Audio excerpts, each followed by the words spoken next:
আজ শনিবার 2026 সালের 7ই ফেব্রুয়ারি, তুলা রাশি, তুলা লগ্ন, লিব্রা সাইনের জাতক জাতিকাদের আজকের দিনটি কিন্তু মধ্যম প্রকৃতির অতিবাহিত হতে চলেছে।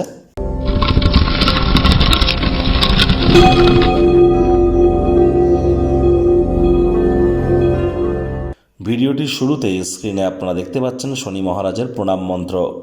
ওম নীলাঞ্জন চয় প্রক্ষং রবি সুতং মহাগ্রহম ছায়া গর্ভসম্ভূতং তং নমামি শনিশ্চরম। এটি আজ আপনারা চেষ্টা করবেন সন্ধেবেলার সময় অন্তত পক্ষে 26 বার জপ করার।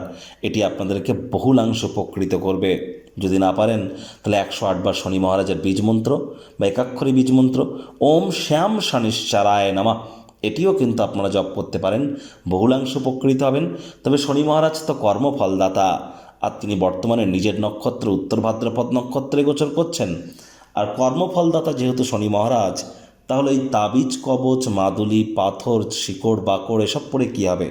কর্মের দ্বারাই তো তাকে সন্তুষ্ট করতে হবে। কর্মাণ্যেবাধিকারস্তে মা ফলেষু কদাচন মা কর্মফলে তুর্মাতে সঙ্গহস্ত কর্মাণি। বাসি খাদ্য খাবারকে অ্যাভয়েড করুন, হাইজিন মেনটেন করুন, টাইম বাউন্ডিং হয়ে চলুন, মাতৃভক্ত হন, ধর্মপ্রাণ হন, পরসমালোচনা পরচর্চা ত্যাগ করুন, আর কারোর কখনো কোনো ক্ষতি যেন করবেন না। আর যারা লেবার সম্প্রদায় এবং সিনিয়র সিটিজেন, তাদের সাথে যদি সদ্ভাব বজায় রাখতে পারেন, তাহলে কিন্তু শনি মহারাজের অসীম কৃপা আপনার উপরে বর্ষিত হবে। ভাগ্যমিটার আজ আপনাদের বলছে 7.7 আউট অফ 10। ভাগ্য আপনাদের অনুকূলেই থাকবে। পরিবার এবং স্বাস্থ্য, এই দুই ব্যাপারেই কিন্তু আপনাদেরকে একটু সাবধানতা অবলম্বন করেই চলতে হবে।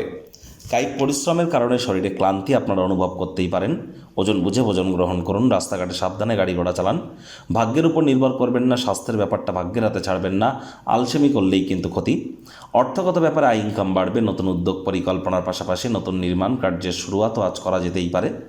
চাকরিজীবীদের অফিসের পরিবেশ এক প্রকার বেশ। বস কলিগদের সাথে ভাব ভালোবাসা বৃদ্ধি পাবে। কর্মে গতি অনুভব করবেন। নিজের মেধা দক্ষতা ট্যালেন্টের দৌলতে প্রশংসার পাত্রপাত্রীও আপনারা হতেই পারেন। রাজনীতিবিদ যারা আছেন, জনসংযোগ বৃদ্ধি করুন। সমাজে পপুলারিটিও আপনাদের বাড়বে। শিক্ষার্থী বিদ্যার্থীরা যে কোনো প্রকার পরীক্ষা প্রতিযোগিতায় সফলতা অর্জন করবেন। উচ্চশিক্ষার জন্য যারা বিদেশ যাত্রার কথা ভাবছিলেন, ভাগ্যদেবীও আজ আপনাদের পক্ষেই আছেন। সন্তান সন্ততি থেকে থাকলে তারাও তাদের কৃতিত্বের দ্বারা আপনাদেরকে গর্বিত অনুভব করাবে। হাউস ওয়াইফদের জন্য দিনটি এক প্রকার বেশ। প্রেমিক প্রেমিকা স্বামী স্ত্রী দিনটিকে যতটা সম্ভব রোম্যান্টিক করে তোলা যায় সেই প্রচেষ্টাই আপনাদের করা উচিত। অবিবাহিতদের বিবাহের যোগ পরিলক্ষিত হচ্ছে। শ্বশুরবাড়ির তরফ থেকে কোনো খারাপ খবর পেতে পারেন, যার কারণে সারাটা দিন চিন্তাভাবনা করে অহেতুক দিনটিকে যেন মাটি করে তুলবেন না। গানের গলা যদি ভালো হয়, কাছের মানুষটিকে একটি গান শোনাতে যেন ভুলবেন না। রোম্যান্সের চরম মাত্রায় কিন্তু আজ পৌঁছানোর দিন। পরিবার পরিজন নিকটে স্থানীয় ব্যক্তিবর্গদের উপর জোর করে নিজের মতামতকে জাহির করলেই কিন্তু ক্ষতি। গৃহের ক্রিয়াকলাপ আপনাকে ক্লান্তি কিন্তু দিতে পারে, মানসিক দুশ্চিন্তাও বাড়াতে পারে। তবে পরিবার পরিজনদের উপরে ডমিনেটিং নেচারের যেন হবেন না। শত্রুপক্ষ বিরোধী পক্ষ একটু হলেও শক্তিশালী থাকছে, এ বিষয়ে সজাগ দৃষ্টি বজায় রাখুন। বাড়ির বাইরে যাওয়ার আগে বয়োজ্যেষ্ঠ সিনিয়রদের আশীর্বাদ গ্রহণ করুন, এটি আপনাদেরকে লাভান্বিত করবে।